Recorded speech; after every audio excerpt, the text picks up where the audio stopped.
oposa mafumu waziko ndi ndani? Yesu lilimela nzeru limbira linenela za kubwela kwa iye ndi ndani? Ameni, ameni. Ukana iye azasauka nanyozedwa pamaso pa iye ndi ndani? Mfumu ya mafumu, nyumba ya oipa izapasuka, yawo ongoka ntima izakulisidwa ndi ndani? Yesu wakuchosa nkhawa, wakonjesa imfa, mwini machiliso. Haleluya. Alpha ndi Omega, wakuchosa ntenda.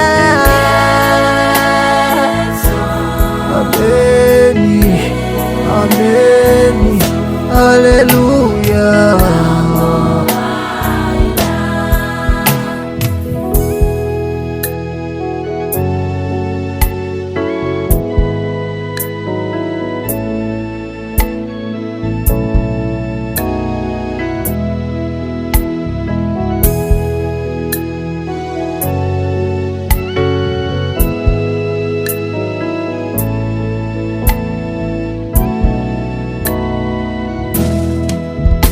Kodi ndinu mumasamala adani yanga ndi abwenzi yanga, ndinu mfumu.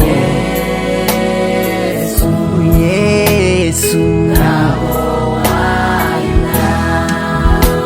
mulemekezeke wa Israeli kufikila ntawi yosata. Ameni, ameni.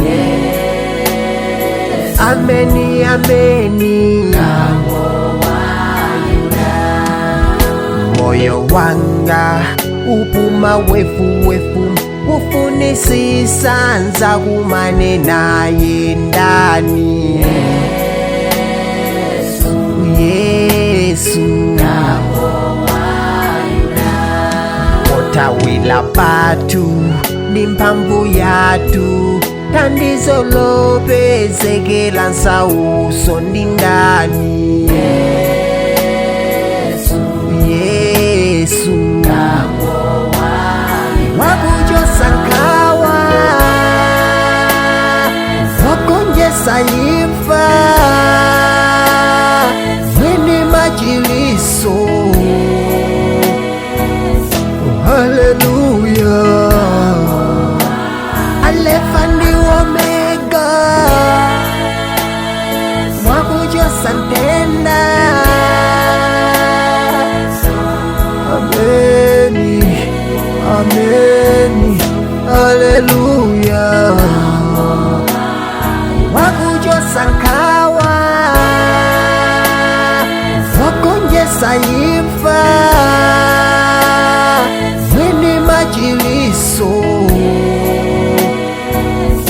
Haleluya. Alpha ndi Omega, wakuchosa ntenda. Ameni, ameni, haleluya.